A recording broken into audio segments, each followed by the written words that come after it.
"It's almost time." A man entered, bought a candle, and said, "It's almost time." The door chime cracked through the quiet like brittle glass.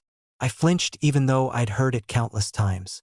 Midnight in Willow Creek, and I was alone behind the counter of the small-town convenience store. The fluorescent lights above flickered in lazy, erratic pulses, their hum filling the otherwise silent space. The air smelled faintly of motor oil and floor polish, but the moment he stepped inside, it changed. A waxy scent rose beneath the usual odors, subtle at first, like a faint trace of incense, but layered with something floral, almost sickly sweet. He was tall, thin, wearing a dark coat that hung loosely, as if he were avoiding contact with anything. His movements were deliberate, slow, precise. Yet there was a sense of urgency in the way he crossed the floor, a rhythm that felt wrong, almost not his own. I noticed the way his eyes lingered too long on the aisles, on the shelves, as if measuring, calculating, memorizing. His gaze met mine, but it didn't land. Passed through me, like looking through glass. "I just need a candle," he said, voice low, calm, flat. The cadence struck me as measured, rehearsed. There was something mechanical beneath it, as though he were speaking in a language only he fully understood. I nodded, unsure what to say, and led him to the small section in the back. The candles were a meager assortment, half a dozen plain white pillars, a few in glass jars, some scented with lavender or vanilla. He chose a tall, white taper, his fingers brushing the wax lightly, almost reverently. As I rang him up, the register's soft hum seemed to swell. The fluorescent above me flickered violently, and I blinked, seeing shadows twitch along the aisles. The man leaned on the counter, watching me. "It's almost time," he said again, pressing a crisp bill into my hand. His words felt less like speech than a key turning in a lock somewhere deep inside my chest. The store itself seemed to exhale, a slow shiver moving through the aisles, the shelves, the ceiling. He left without another word. The door chime rattled one last time. Then the store fell into silence so thick I could hear my own heartbeat echoing. I stared at the candle on the counter, a strange compulsion tugging at me. When I touched it, the wax was oddly warm, though I hadn't lit it. A faint, smoky smell rose from the wick, mingling with the floral undertone. I stepped back, startled, and for the first time noticed the lights. Flickering, yes, but dimming in a rhythm almost like a pulse.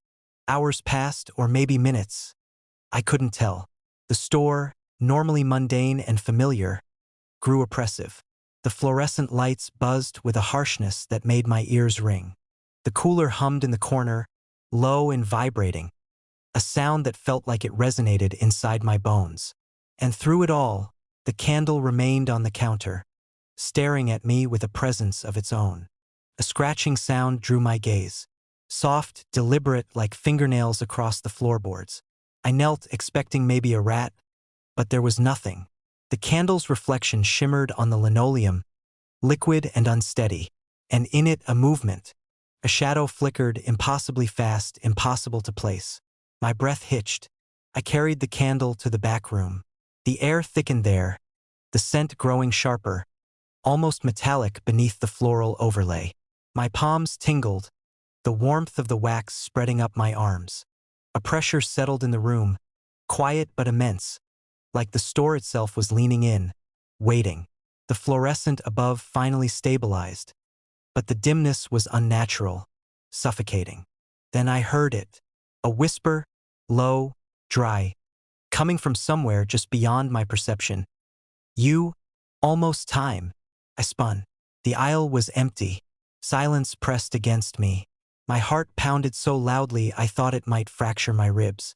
I tried to focus on routine, stocking shelves, checking labels, but my eyes kept returning to the candle. It seemed to inch forward when I wasn't looking, subtle, almost imperceptible. I set it down on the counter again, and for a moment, just a moment, I saw the reflection of the man in the glass jars along the aisle. Not fully formed, just a flicker, smiling, patient, infinite. Time began to shift. The lights flickered, not randomly, but with intent. The cooler hummed louder, droning low and steady. My reflection in the door lagged behind me by a heartbeat, blinking when my eyes were still open. I realized, with a cold certainty, that I was part of something. The man had started a ritual, and the candle was its anchor. I dropped the candle in terror. The wax pooled on the linoleum, but instead of melting, it began forming letters. Slowly, deliberately, welcome. Heat radiated from the wax. Not burning, but deep, violating, burrowing under my skin. My heartbeat synced with the pulse of the letters. The aisles twisted subtly, bending, leaning, breathing.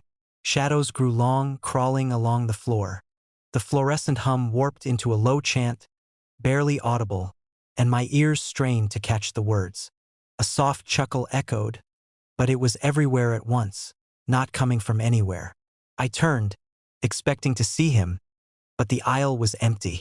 And yet, I knew he was watching. Always. I stumbled toward the door. It was locked. The keys hung behind the counter, too far.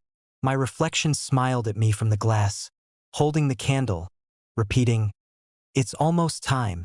My own eyes were wide with fear, but the reflection was calm, deliberate, inhuman. The candle burned on the floor again. The letters melted back into a smooth, white pool, but I could feel the pulse through the floor, through my shoes, through my chest. Time fractured.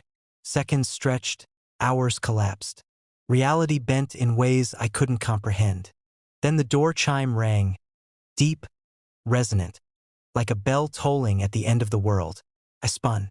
He was there, and he was not. His body blurred at the edges, smeared across reality, holding a candle identical to mine. His voice rose, layered, chanting, "It's time." Lights exploded in strobe. I felt myself drawn toward him, toward the candle, toward the wax. My reflection laughed, stepping forward into me. The letters reformed on the floor, "Join US," and then silence. I was alone, or so I thought. The candle sat on the floor, flame flickering. A breeze, impossible in a sealed store, stirred the magazines. The door chime rang softly again, delicate this time, an invitation or a warning. Outside, the town slept. Inside, I was no longer entirely myself. And somewhere, in the thin shadow between time and wax, a voice whispered, steady and unending, "It's almost time." Midnight sunrise. The store's windows showed a sunrise, but it was midnight. I noticed it first when I stepped behind the counter to grab a new pack of gum. The fluorescent lights above flickered as usual, casting intermittent shadows across the quiet aisles. But outside, through the glass, the horizon burned with gold and rose and a soft lavender that didn't belong at this hour. I rubbed my eyes. Midnight. My watch confirmed it. Even the security monitor blinked, 12:07 a.m., in green digits.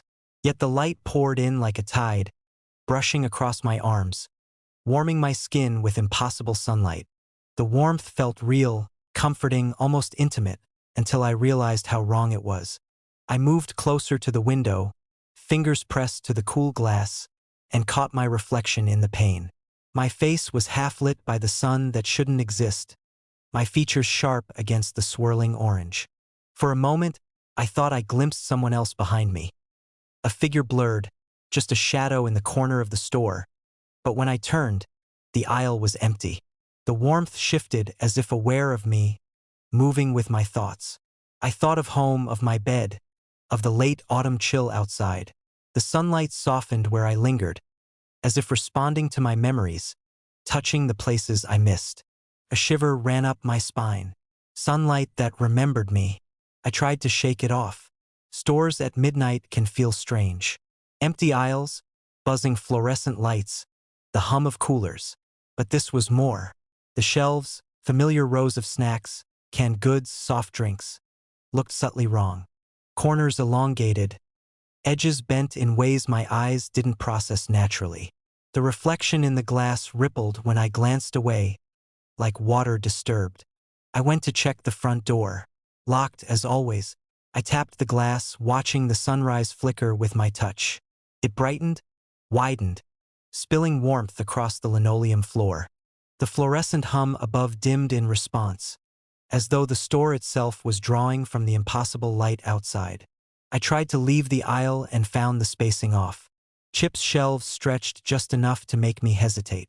Cans teetered in impossible balance. My reflection lagged when I moved. My arm reaching for a soda stretched a moment longer than it should have before the reflection mirrored it. My heartbeat raced. Something about the sunrise was alive. Or it wasn't just light.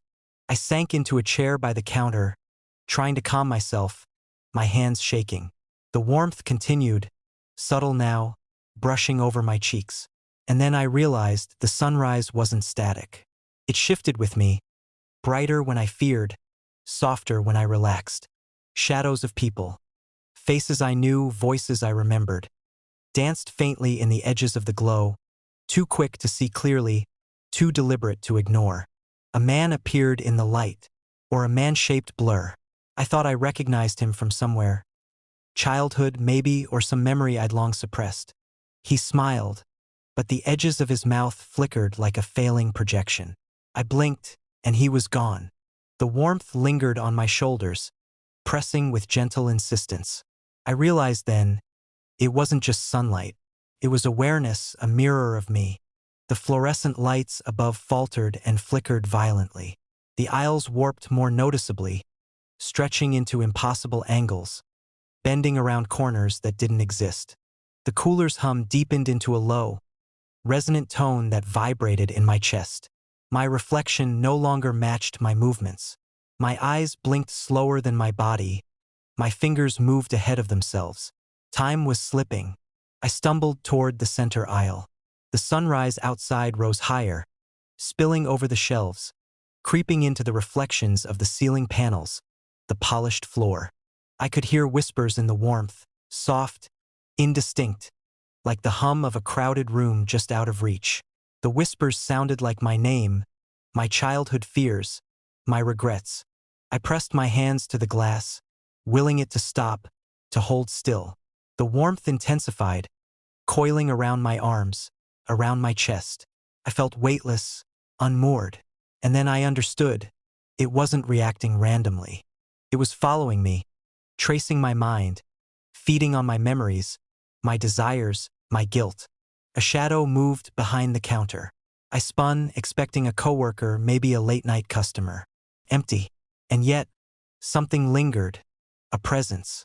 It didn't have a form, only intent. The sunrise outside flared, almost angry now, blotting the store in blinding gold. The walls stretched again, aisles folding into each other like paper.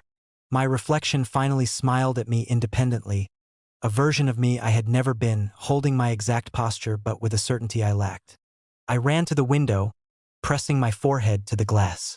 The sun seemed to boil with awareness, radiating heat that burned and soothed simultaneously. The whispers became clearer. It's almost time. The voice wasn't spoken aloud. It was thought, felt, remembered, and feared. Time fractured further. Seconds, minutes, hours, the store didn't care for such distinctions. I saw fleeting visions in the shelves. Myself as a child, myself yesterday, myself in a version of the store that had never existed. And the man-shaped shadow in the light returned, flickering in and out, smiling wider with each beat of my panicked heart. The fluorescent lights finally died. Darkness clung to the aisles, but the sunrise didn't fade. It grew brighter, spilling impossibly far, as though it were not merely illuminating the store but the very edges of reality itself. I realized the sun wasn't rising. It was awakening, something waiting, something patient, feeding on memory, shaping time itself. The glass warmed my face, insistent. I tried to pull away. The aisles groaned, stretching longer, shelves bending to block the exits. My reflection in the window reached out before I did, beckoning. The whispers became a roar. Step into the light. Step into the light. I stumbled back, tripping over a display of chips that elongated beneath me. My vision blurred. My reflection laughed at me from all angles. The sunrise outside hovered impossibly at its apex, brilliant and blinding. I understood then. When the sun fully rose, I would be gone. Not consumed, not destroyed, but integrated. Trapped in the warmth. My memories and fears feeding something that waited outside the rules of clocks, lights, and time itself. I backed into the counter, hands trembling, staring at the door, staring at the sun. I wanted to scream, but the warmth stole my voice, pressing thoughts into my mind. And then I noticed the figure again. Smiling, watching, patient. The lights flickered once more. The warmth of the sunrise pressed heavier, unrelenting. The store stretched, breathed, and shifted around me. I realized, in the deepest part of my panic, that escape was an illusion. The sunrise would rise, as it had always been rising. And when it did, someone or something would step into the store from the other side, carrying my reflection with it, smiling patiently. I shut my eyes, hearing the whispers coil around my skull. Step into the light. Step into the light. The glass burned against my forehead. I felt the edges of myself fraying.